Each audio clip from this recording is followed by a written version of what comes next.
This audio case is brought to you by Laudio. This is Ford versus Wainwright. Justice Marshall announced the judgment of the court and delivered the opinion of the court with respect to parts 1 and 2, and an opinion with respect to parts 3, 4 and 5, in which Justice Brennan, Justice Blackmun and Justice Stevens join. For centuries, no jurisdiction has countenanced the execution of the insane. Yet this court has never decided whether the Constitution forbids the practice. Today, we keep faith with our common law heritage in holding that it does. Alvin Bernard Ford was convicted of murder in 1974 and sentenced to death. There is no suggestion that he was incompetent at the time of his offence, at trial or at sentencing. In early 1982, however, Ford began to manifest gradual changes in behaviour. They began as an occasional peculiar idea or confused perception, but became more serious over time. After reading in the newspaper that the Ku Klux Klan had held a rally in nearby Jacksonville, Florida, Ford developed an obsession focused upon the Klan. His letters to various people reveal endless brooding about his Klan work, and an increasingly pervasive delusion that he had become the target of a complex conspiracy involving the Klan and assorted others, designed to force him to commit suicide. He believed that the prison guards, part of the conspiracy, had been killing people and putting the bodies in the concrete enclosures used for beds. Later, he began to believe that his women relatives were being tortured and sexually abused somewhere in the prison.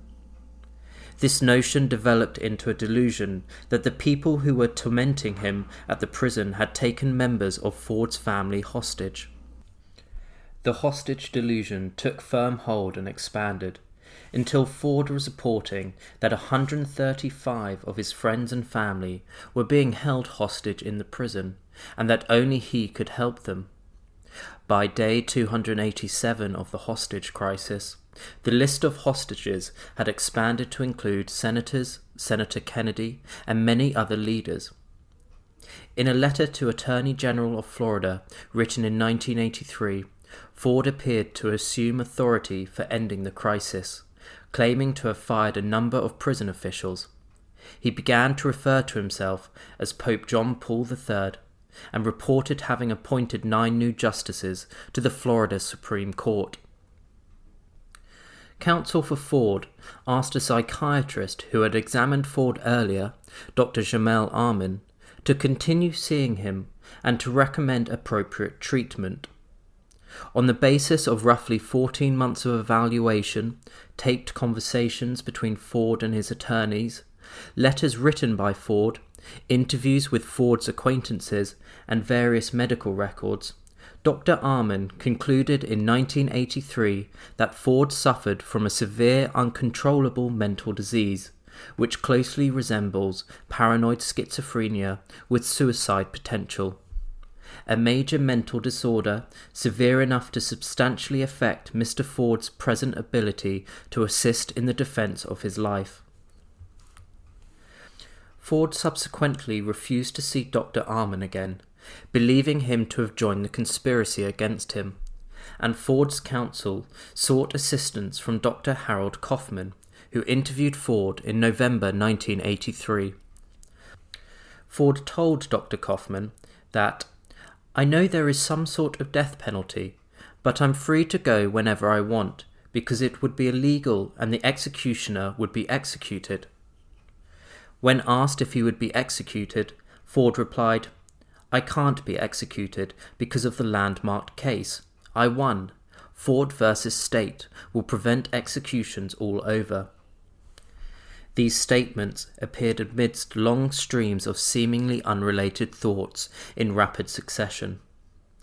Dr. Kaufman concluded that Ford had no understanding of why he was being executed, made no connection between the homicide of which he had been convicted and the death penalty, and indeed sincerely believed that he would not be executed because he owned the prisons and could control the governor through mind waves. Dr. Kaufman found there was no reasonable possibility that Mr. Ford was dissembling, malingering, or otherwise putting on a performance.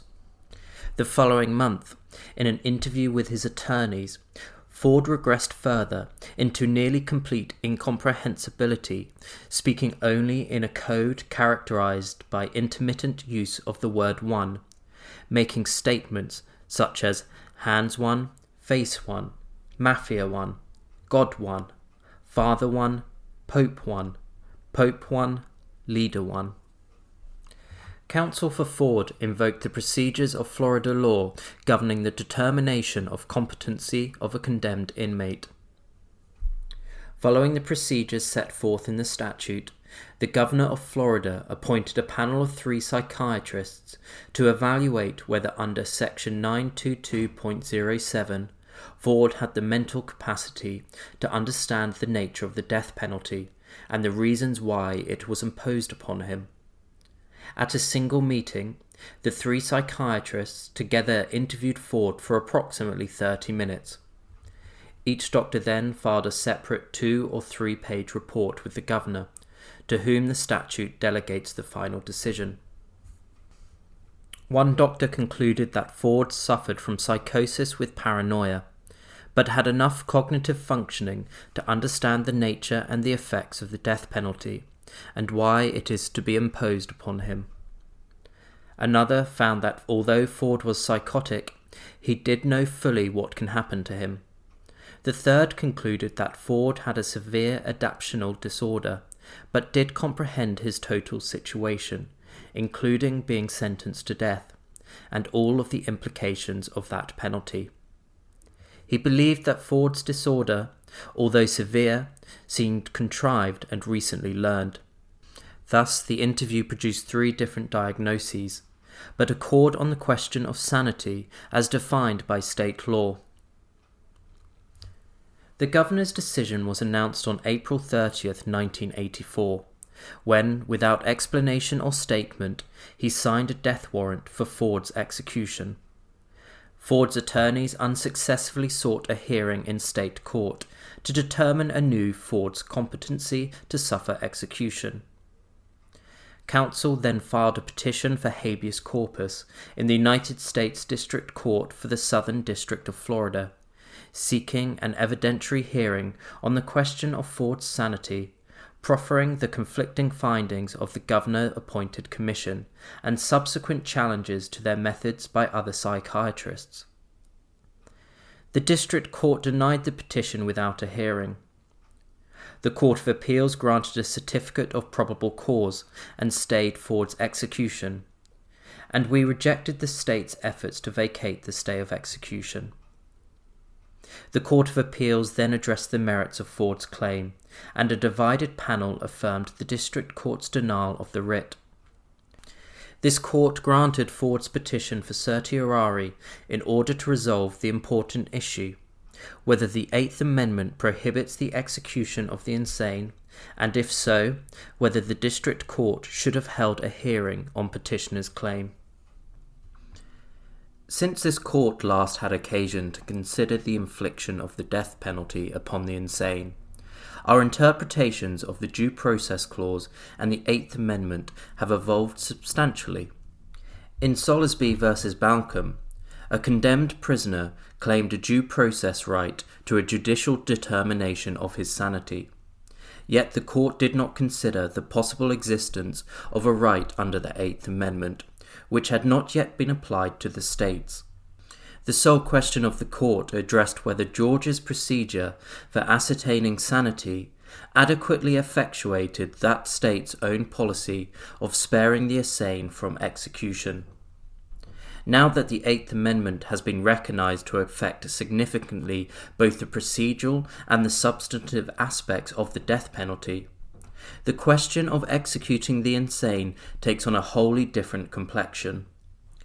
The adequacy of the procedures chosen by a state to determine sanity, therefore, will depend upon an issue that this court has never addressed: whether the Constitution places a substantive restriction on the state's power to take the life of an insane prisoner.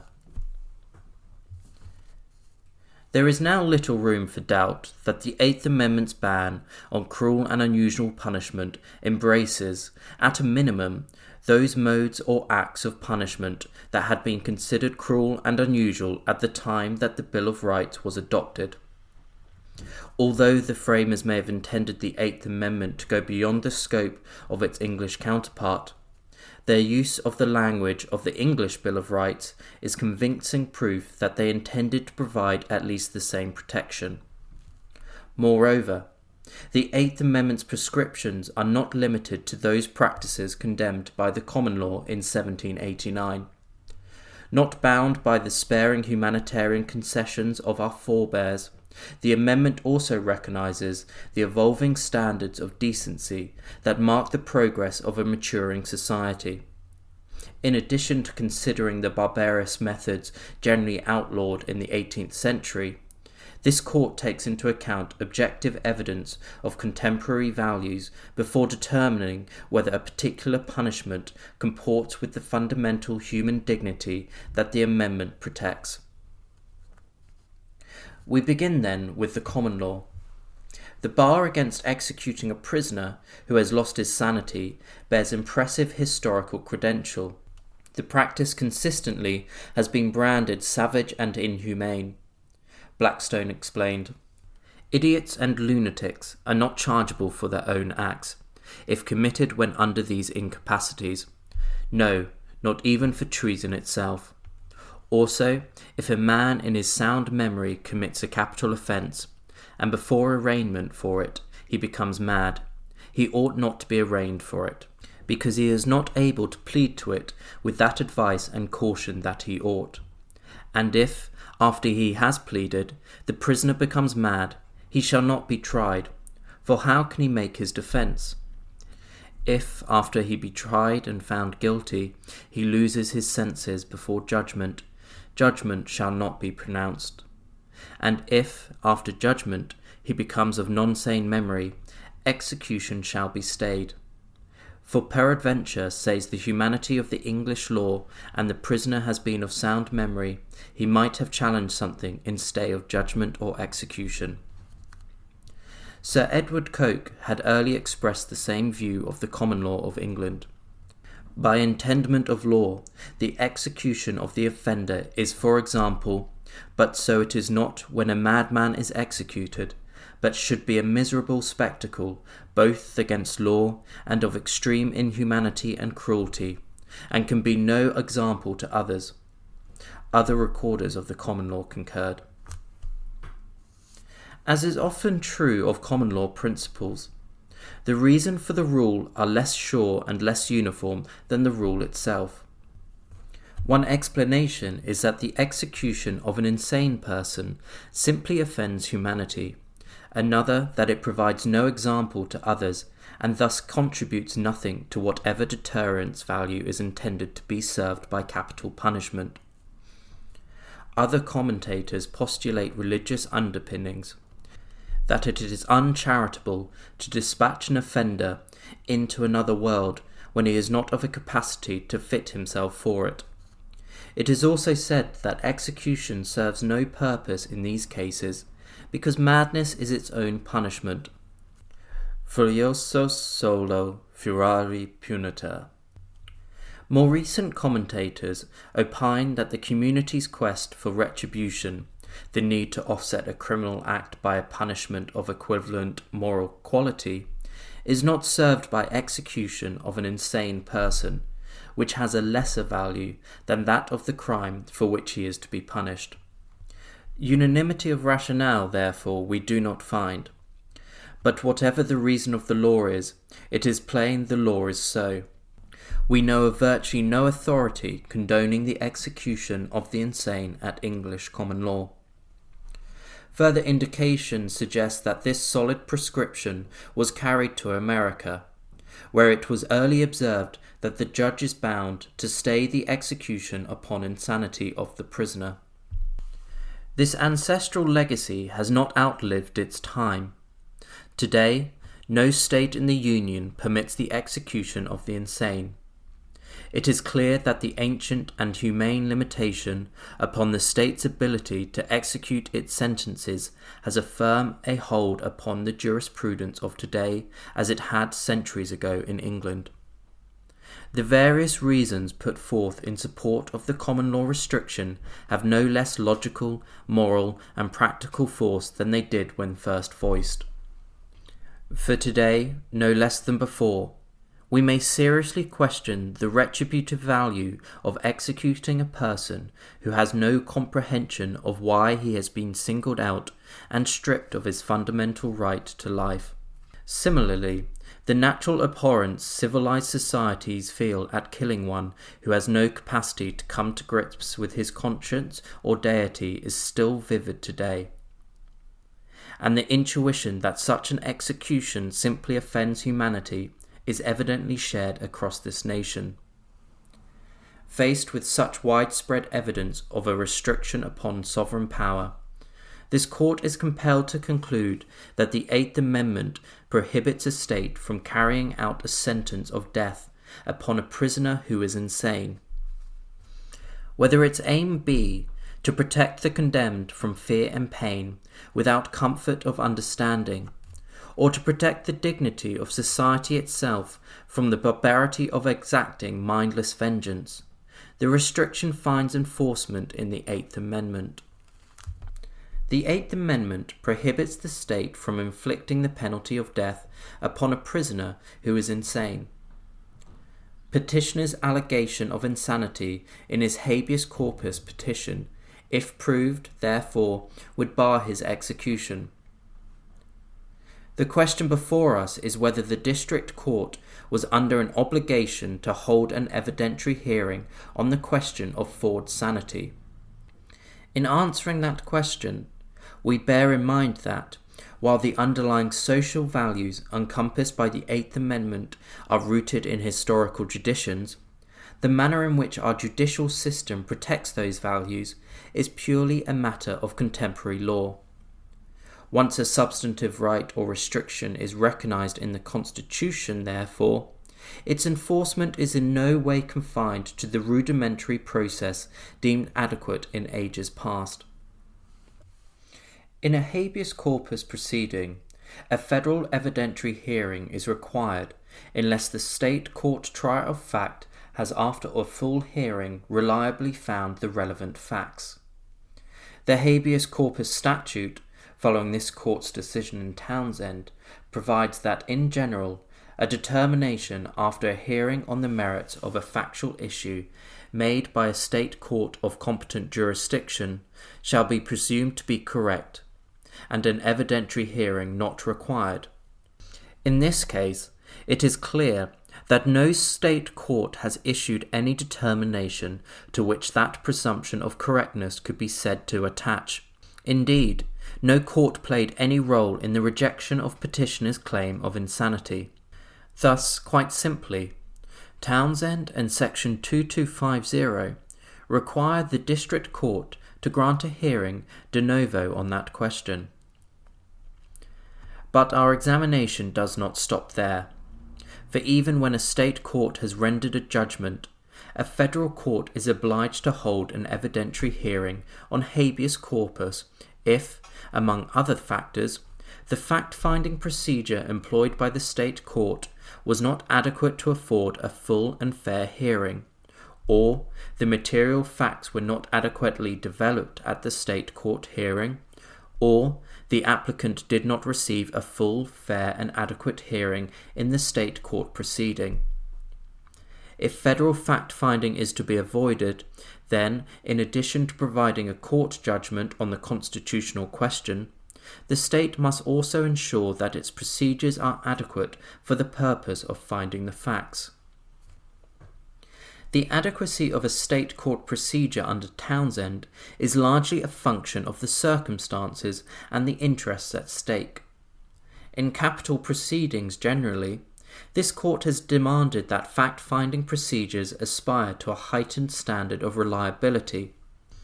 This especial concern is a natural consequence of the knowledge that execution is the most irremediable and unfathomable of penalties, that death is different.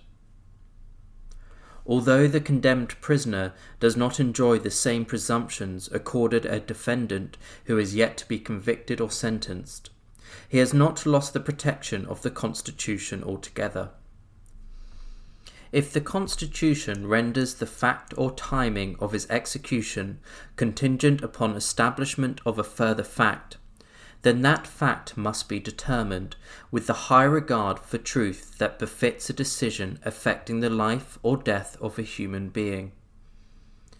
Thus, the ascertainment of a prisoner's sanity as a predicate to lawful execution calls for no less stringent standards than those demanded in any other aspect of a capital proceeding.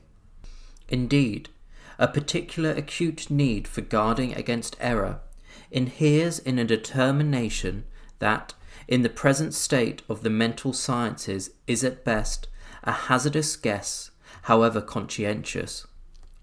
That need is greater still, because the ultimate decision will turn on the finding of a single fact, not on a range of equitable considerations. In light of these concerns, the procedures employed in petitioner's case do not fare well. Florida law directs the governor, when informed that a person under sentence of death may be insane, to stay the execution and appoint a commission of 3 psychiatrists to examine the prisoner. The examination of the convicted person shall take place with all 3 psychiatrists present at the same time.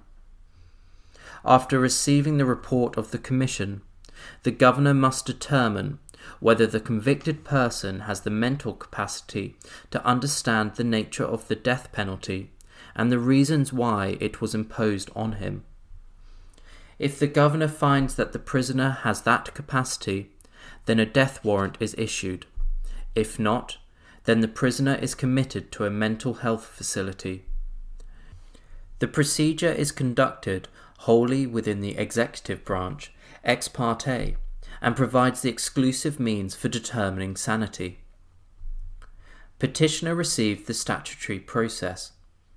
The governor selected 3 psychiatrists, who together interviewed Ford for a total of 30 minutes, in the presence of 8 other people, including Ford's counsel, the state's attorneys, and correctional officials. The governor's order specifically directed that the attorneys should not participate in the examination in any adversarial manner.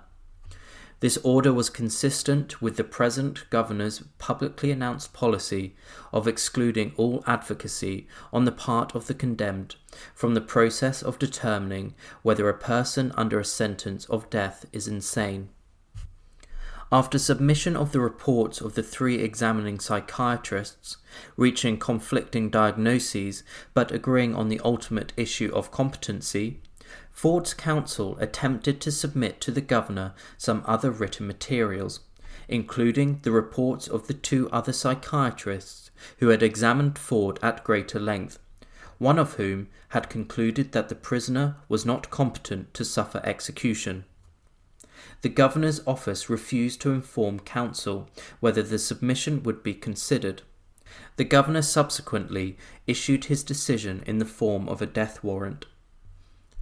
That this most cursory form of procedural review fails to achieve even the minimal degree of reliability required for the protection of any constitutional interest, and thus falls short of adequacy under Townsend, is self-evident. The first deficiency in Florida's procedure lies in its failure to include the prisoner in the truth-seeking process. Notwithstanding this court's long-standing pronouncement that the fundamental requisite of due process of law is the opportunity to be heard, state practice does not permit any material relevant to the ultimate decision to be submitted on behalf of the prisoner facing execution. In all other proceedings leading to the execution of an accused, we have said that the fact finder must have before it all possible relevant information about the individual defendant whose fate it must determine. And we have forbidden states to limit the capital defendant's submission of relevant evidence in mitigation of the sentence. It would be odd were we now to abandon our insistence upon unfettered presentation of relevant information before final fact antecedent to execution has been found. Rather, consistent with the heightened concern for fairness and accuracy that has characterized our review of the process requisite to the taking of a human life, we believe that any procedure that precludes the prisoner or his counsel from presenting material relevant to his sanity or bars consideration of that material by the fact finder is necessarily inadequate. The minimum assurance that the life and death guess will be a truly informed guess requires respect for the basic ingredient of due process, namely, an opportunity to be allowed to substantiate a claim before it is rejected. We recently had occasion to underscore the value to be derived from a fact finder's consideration of differing psychiatric opinions when resolving contestant issues of mental state. In Ake v. Oklahoma, we recognize that, because psychiatrists disagree widely and frequently on what constitutes mental illness and on the appropriate diagnosis to be attached to given behavior and symptoms, the fact finder must resolve differences in opinions within the psychiatric profession on the basis of the evidence offered by each party when a defendant's sanity is at issue in a criminal trial. The same holds true after conviction. Without any adversarial assistance from the prisoner's representative, especially when the psychiatric opinion he proffers is based on much more extensive evaluation than that of the state-appointed commission, the fact finder loses the substantial benefit of potentially probative information. The result is a much greater likelihood of an erroneous decision. A related flaw in the Florida procedure is the denial of any opportunity to challenge or impeach the state-appointed psychiatrist's opinion. Cross-examination is beyond any doubt the greatest legal engine ever invented for the discovery of truth. Cross-examination of the psychiatrists, or perhaps a less formal equivalent, would contribute markedly to the process of seeking truth in sanity disputes, by bringing to light the bases for each expert's belief, the precise factors underlying those beliefs, any history of error or caprice of the examiner, any personal bias with respect to the issue of capital punishment, the expert's degree of certainty about his or her own conclusions, and the precise meaning of ambiguous words used in the report. Without some questioning of the experts concerning their technical conclusions, a fact finder simply cannot be expected to evaluate the various opinions, particularly when they are themselves inconsistent.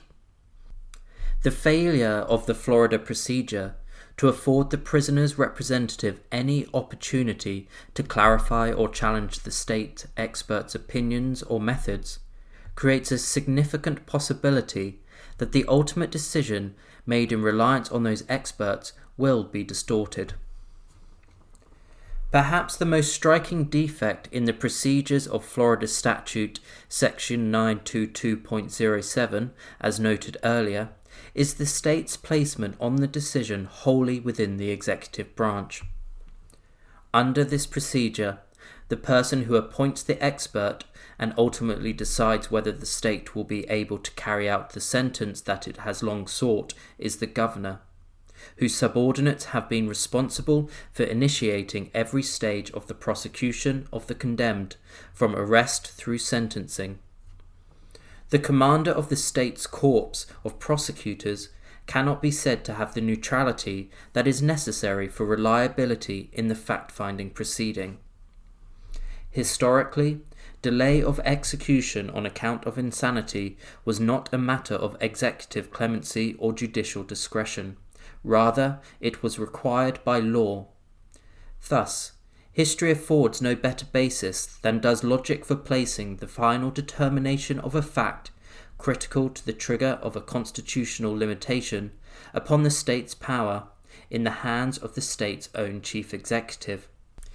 In no other circumstance of which we are aware is the vindication of a constitutional right entrusted to the unreviewable discretion of an administrative tribunal.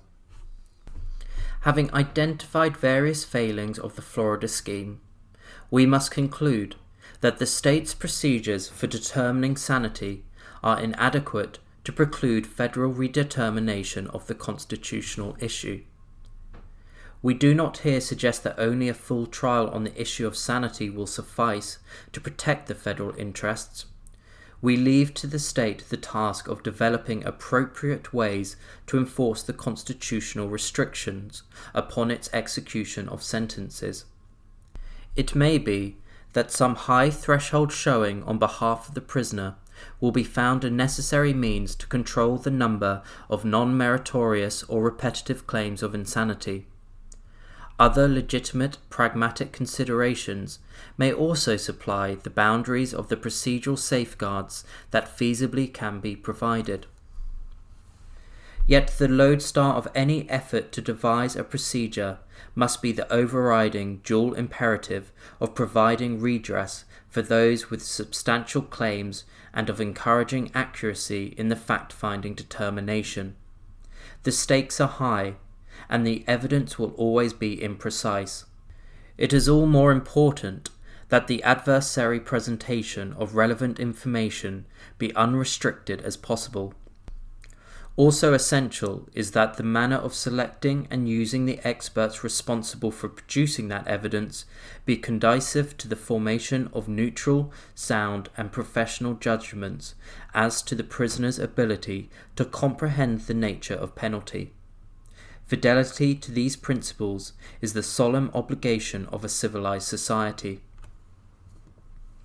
Today, we have explicitly recognized in our law a principle that has long resided there. It is no less abhorrent today than it has been for centuries to exact in penance the life of one whose mental illness prevents him from comprehending the reasons for the penalty or its implications. In light of the clear need for trustworthiness in any factual finding that will prevent or permit the carrying out of an execution, we hold that Florida Statute Section 922.07 provides inadequate assurances of accuracy to satisfy the requirements of Townsend v. Sane. Having been denied a fact-finding procedure adequate to afford a full and fair hearing on the critical issue, petitioner is entitled to an evidentiary hearing in the District Court de novo on the question of his competence to be executed. The judgment of the Court of Appeals is reversed, and the case is remanded for further proceedings consistent with this opinion. It is so ordered. Justice Powell, concurring in part and concurring in the judgment. I join parts 1 and 2 of the Court's opinion. As Justice Marshall ably demonstrates, execution of the insane was barred at common law precisely because it was considered cruel and unusual. In Solemn v. Helm, we explained that while the framers may have intended the Eighth Amendment to go beyond the scope of its English counterpart, their use of the language of the English Bill of Rights is convincing proof that they intended to provide at least the same protection. It follows that the practice of executing the insane is barred by our own Constitution. That conclusion leaves two issues for our determination.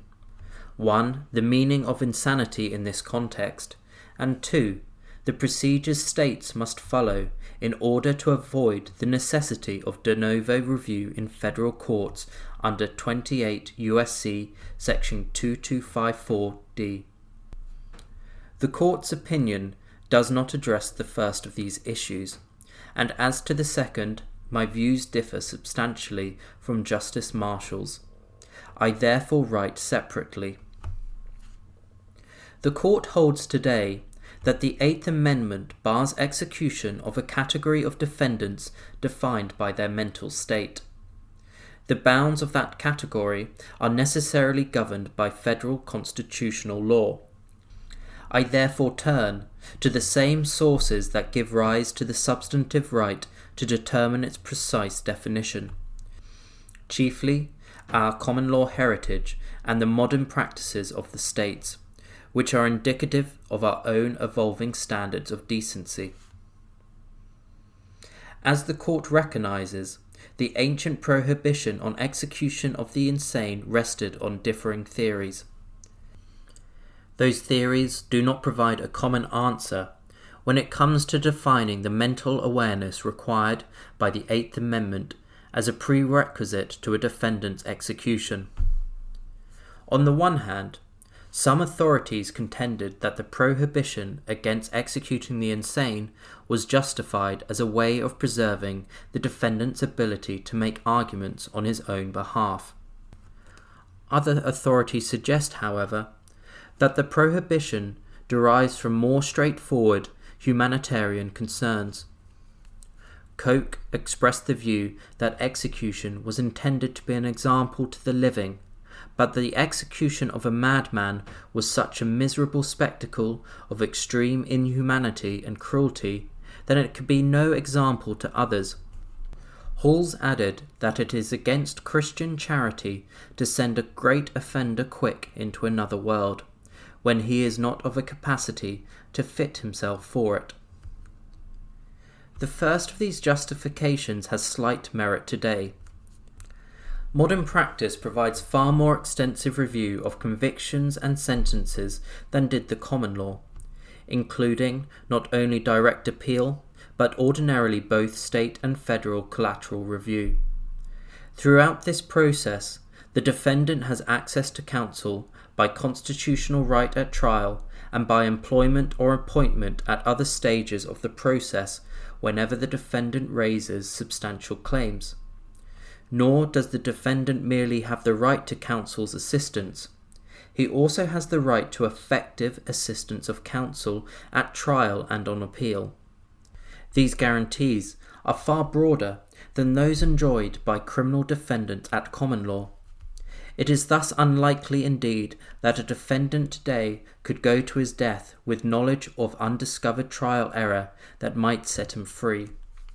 In addition, in cases tried at common law, execution often followed fairly quickly after trial, so that incompetence at the time of execution was linked as a practical matter with incompetence at the trial itself.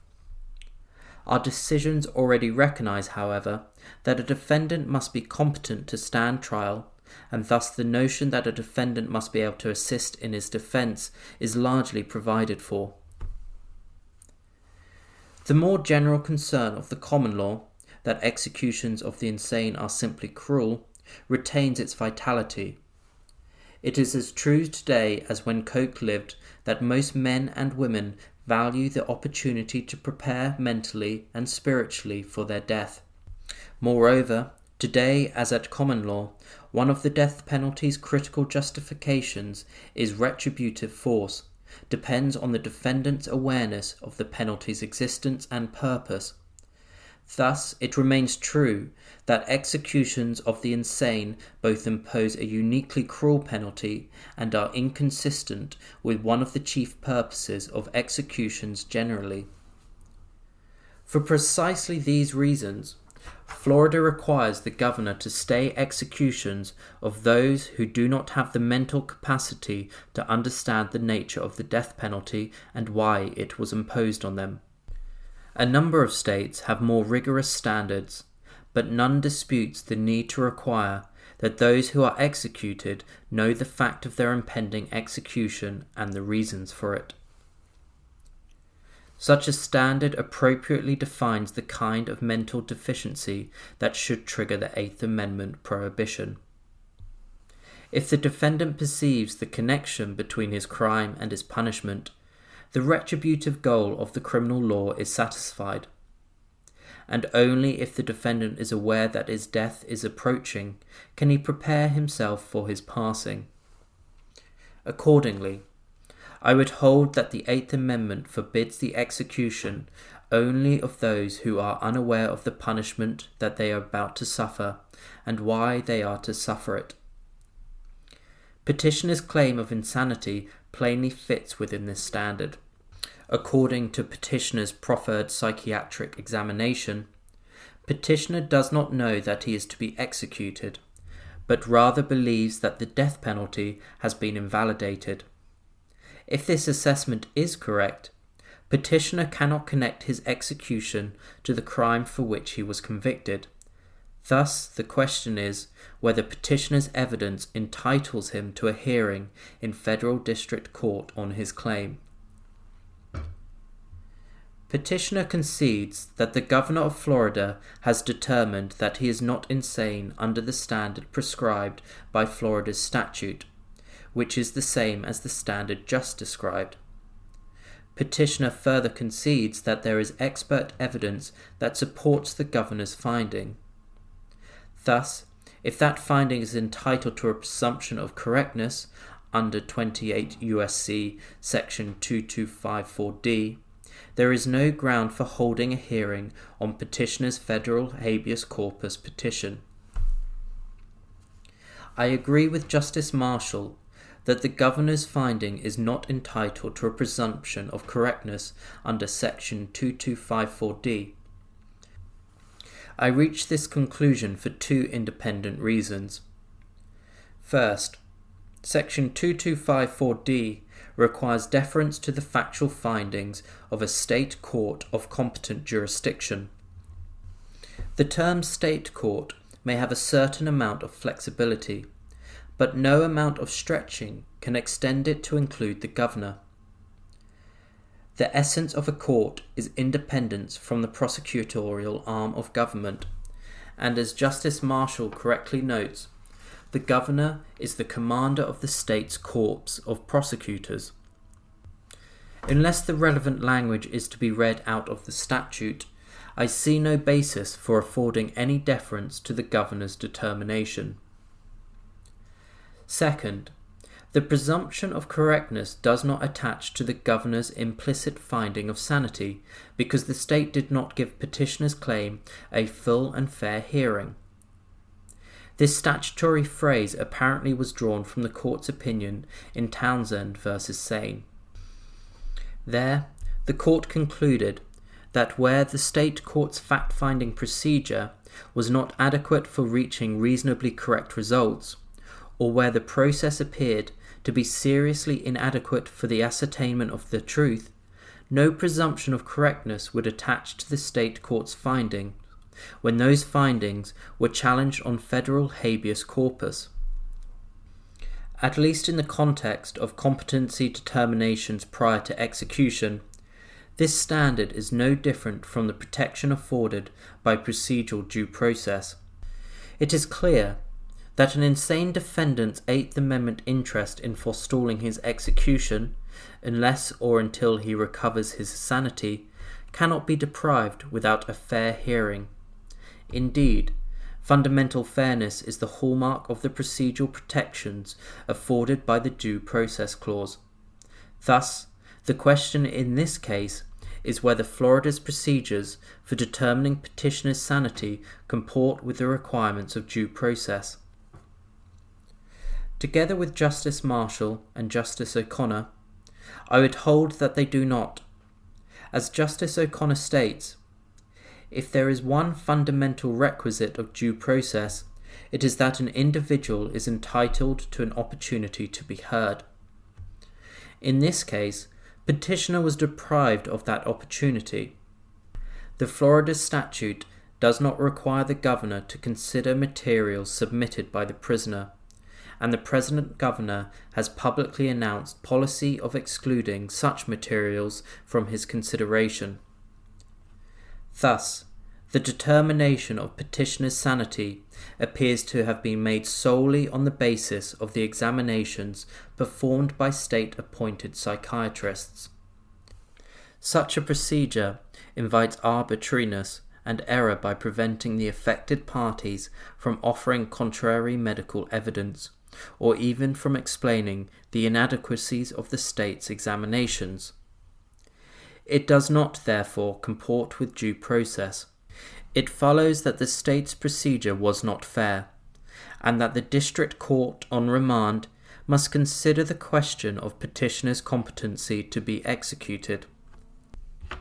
While the procedures followed by Florida in this case do not comport with basic fairness, I would not require the kind of full-scale sanity trial that Justice Marshall appears to find necessary. Due process is a flexible concept, requiring only such procedural protections as the particular situation demands. In this instance, a number of considerations support the conclusion that the requirements of due process are not as elaborate as Justice Marshall suggests. First, the Eighth Amendment claim at issue can arise only after the prisoner has been validly convicted of a capital crime and sentenced to death. Thus, in this case, the state has a substantial and legitimate interest in taking petitioner's life as punishment for his crime. That interest is not called into question by petitioner's claim. Rather, the only question raised is not whether, but when, his execution may take place.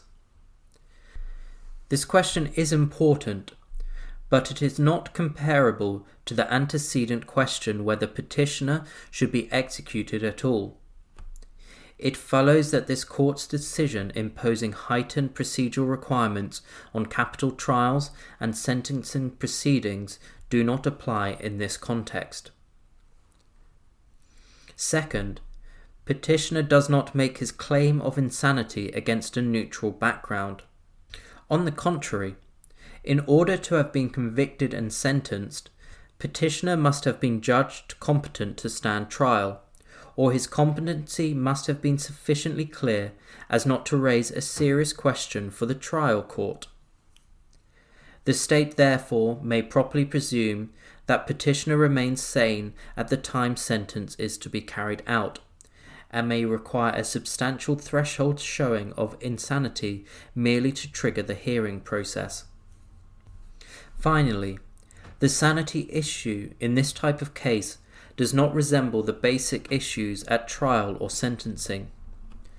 Unlike issues of historical fact, the question of petitioner's sanity calls for a basically subjective judgment. And unlike the determination of whether the death penalty is appropriate in a particular case, the competency determination depends substantially on expert analysis in a discipline fraught with subtleties and nuances. This combination of factors means that ordinary and adversarial procedures, complete with live testimony, cross-examination, and oral argument by counsel, are not necessarily the best means of arriving at sound, consistent judgments as to defendant's sanity. We need not determine the precise limits that due process imposes in this area. In general, however, my view is that a constitutionally acceptable procedure may be far less formal than a trial. The state should provide an impartial officer or board that can receive evidence and argument from the prisoner's counsel, including expert psychiatric evidence that may differ from the state's own psychiatric examination. Beyond these basic requirements, the state should have substantial leeway to determine what process best balances the various interests at stake. As long as basic fairness is observed, I would find due process satisfied and would apply the presumption of correctness of Section 2254D on federal habeas corpus. Because petitioner has raised a viable claim under the Eighth Amendment, and because that claim was not adjudicated fairly within the meaning of due process or Section 2254D, petitioner is entitled to have his claims adjudicated by the district court on federal habeas corpus. I therefore join the court's judgment. Justice O'Connor, with whom Justice White joins, concurring in the result in part and dissenting in part. I am in full agreement with Justice Rehnquist's conclusion that the Eighth Amendment does not create a substantive right not to be executed while insane. Accordingly, I do not join the court's reasoning or opinion. Because, however, the conclusion is for me inescapable that Florida positive law has created a protected liberty interest in avoiding execution while incompetent, and because Florida does not provide even those minimal procedural protections required by due process in this area, I would vacate the judgment and remand to the Court of Appeals with directions that the case be returned to the Florida system so that a hearing can be held in a manner consistent with the requirements of the Due Process Clause. I cannot agree, however, that the federal courts should have any role whatever in the substantive determination of a defendant's competency to be executed. As we explained in Hewitt v. Helms, liberty interests protected by the 14th Amendment may arise from two sources: the Due Process Clause itself and the laws of the states. With Justice Rehnquist, I agree that the Due Process Clause does not independently create a protected interest in avoiding the execution of a death sentence during incompetency. The relevant provision of the Florida statute, however, provides that the governor shall have the prisoner committed to a Department of Corrections mental health treatment facility if the prisoner does not have the mental capacity to understand the nature of the death penalty and why it was imposed on him. Our cases leave no doubt that where a statute indicates, with language of an unmistakable mandatory character, the state conduct injurious to an individual will not occur, absent specified substantive predicates, the statute creates an exception protected by the Due Process Clause. That test is easily met here. Nor is it relevant that the statute creating the interest also specifies the procedures to be followed when the state seeks to deprive the individual of that interest. As we reaffirmed last term, the categories of substance and procedure are distinct. Thus, regardless of the procedures the state deems adequate for determining the preconditions to adverse official action, federal law defines the kind of process a state must afford prior to depriving an individual of a protected liberty or property interest. Although the state created entitlement to avoid execution while insane unquestionably triggers the demands of the Due Process Clause, in my judgment, those demands are minimal in this context. It is axiomatic that due process is flexible and calls for such procedural protections as the particular situation requires.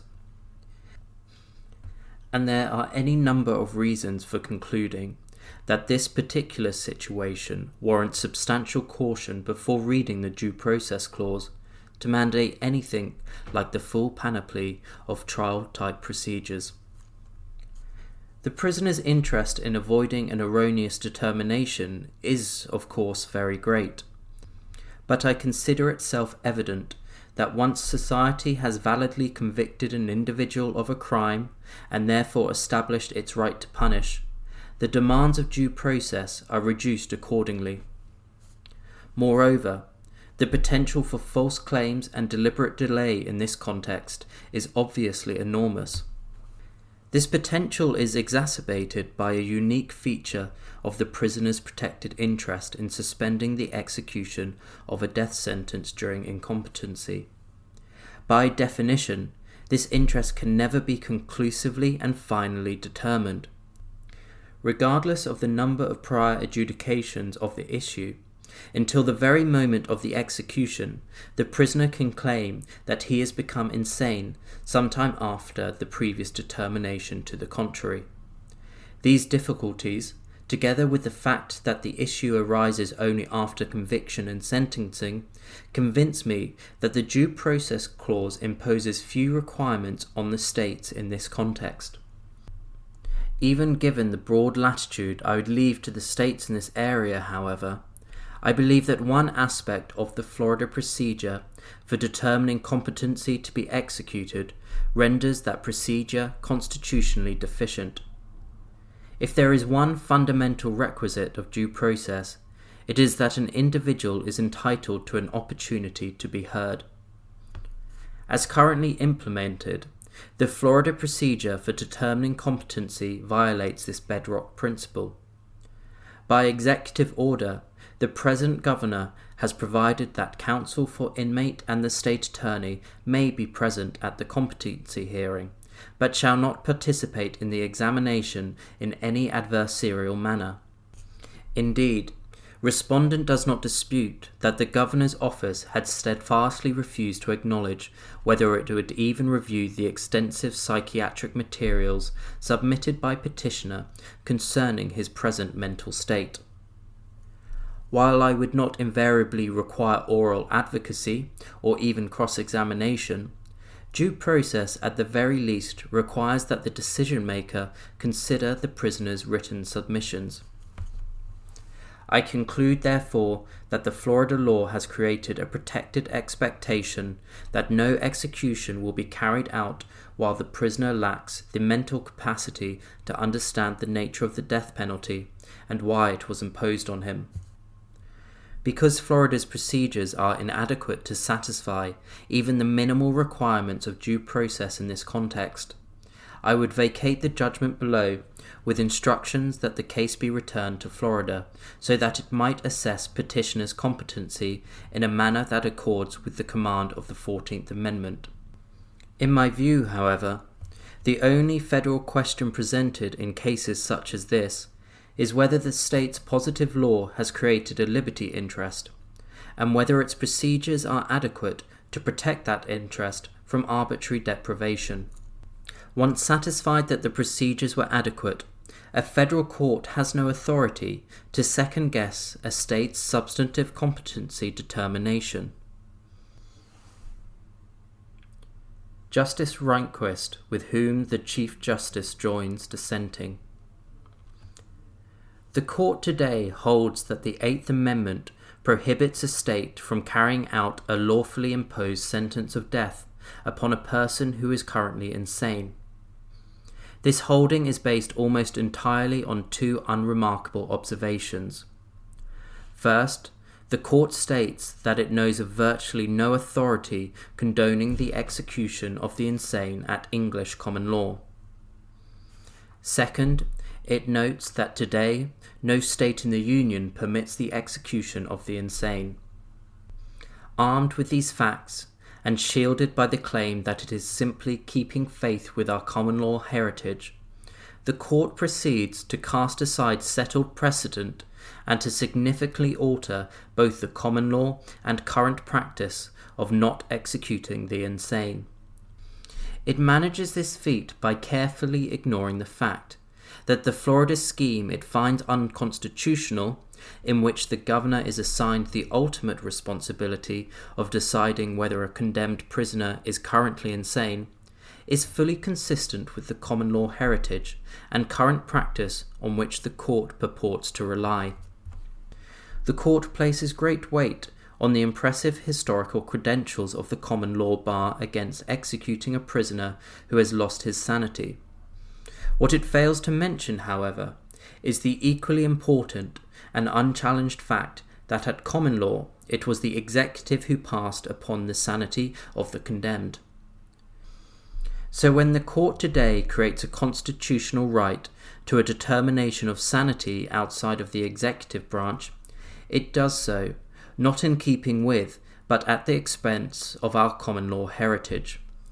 In Soulsby v. Balcombe, a condemned prisoner claimed that he had a constitutional right to a judicial determination of his sanity.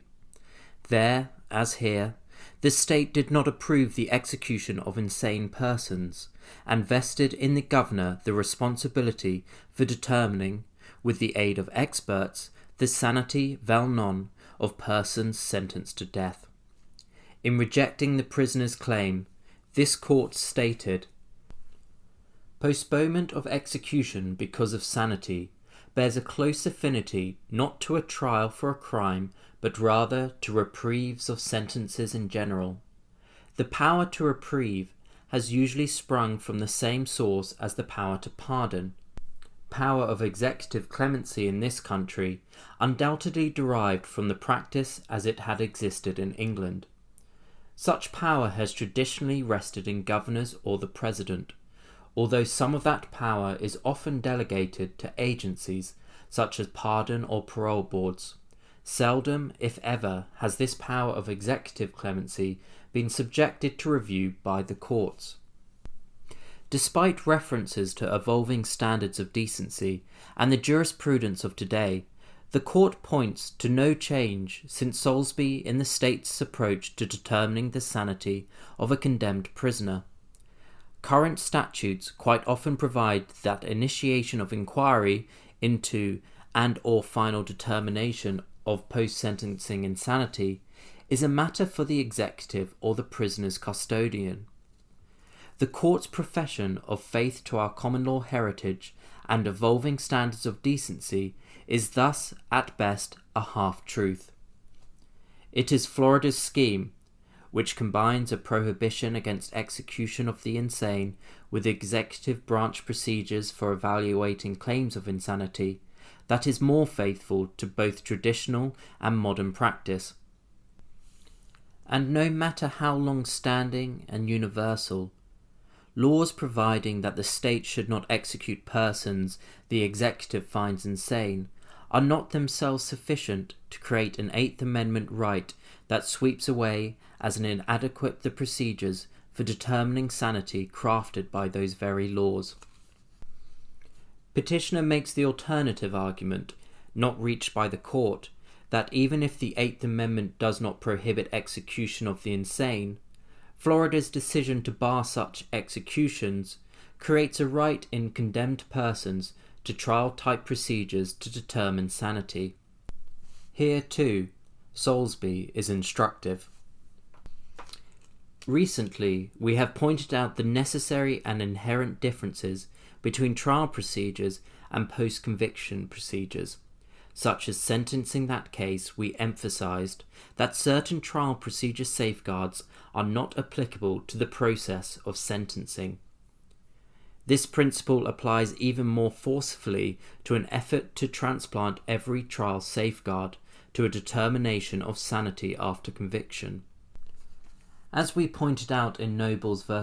Georgia, to require judicial review every time a convicted defendant suggested insanity would make the possibility of carrying out a sentence depend upon fecundity in making suggestion after suggestion of insanity. To protect itself, society must have power to try, convict, and execute sentences. Our legal system demands that this governmental duty be performed with scrupulous fairness to the accused. We cannot say that it offends due process to leave the question of a convicted person's sanity to the solemn responsibility of a state's highest executive, with authority to invoke the aid of the most skillful class of experts on the crucial questions involved. Even the sole dissenter in Salisbury, Justice Frankfurter, agreed that if the Constitution afforded condemned prisoners no substantive right not to be executed when insane, then the state would be free to place on the governor the responsibility for determining sanity. Petitioner argues that Salisbury is no longer controlling because it was decided at a time when due process analysis still turned on the right privilege distinction. But as petitioner concedes, his due process claim turns on a showing that the Florida statute at issue here created an individual right not to be executed while insane. Even a cursory reading of the statute reveals that the only right it creates in a condemned prisoner is to inform the governor that the prisoner may be insane. The only legitimate expectation it creates is that if the governor decides that the convicted person does not have the mental capacity to understand the nature of the death penalty and why it was imposed upon him, he shall have him committed to a Department of Corrections mental health treatment facility. Our recent cases in this area of the law may not be wholly consistent with one another. I do not think this state of the law requires the conclusion that Florida has granted petitioner the sort of entitlement that gives rise to the procedural protections for which he contends. In any event, I see no reason to reject the Salisbury Court's conclusion that wholly executive procedures can satisfy due process in the context of a post-trial, post-appeal, post-collateral attack challenge to a state's efforts to carry out a lawfully imposed sentence. Creating a constitutional right to a judicial determination of sanity before that sentence may be carried out, whether through the Eighth Amendment or the Due Process Clause, needlessly complicates and postpones still further any finality in this area of law. The defendant has already had a full trial on the issue of guilt and a trial on the issue of penalty. The requirement of still a third adjudication offers an invitation to those who have nothing to lose by accepting it to advance entirely spurious claims of insanity. A claim of insanity may be made at any time before sentence and, once rejected, may be raised again. A prisoner found sane 2 days before execution might claim to have lost his sanity the next day, thus necessitating another judicial determination of his sanity and presumably another stay of his execution. Since no state sanctions execution of the insane, the real battle being fought in this case is over what procedures must accompany the inquiry into sanity. The court reaches the result it does by examining the common law, creating a constitutional right that no state seeks to violate, and then concluding that the common law procedures are inadequate to protect the newly created but common law based right. I find it unnecessary to constitutionalize the already uniform view that the insane should not be executed, and inappropriate to selectively incorporate the common law practice. I therefore dissent. For more audio cases, visit us at laudioforlisteners.com, follow us on Instagram and Facebook, and subscribe to our YouTube channel.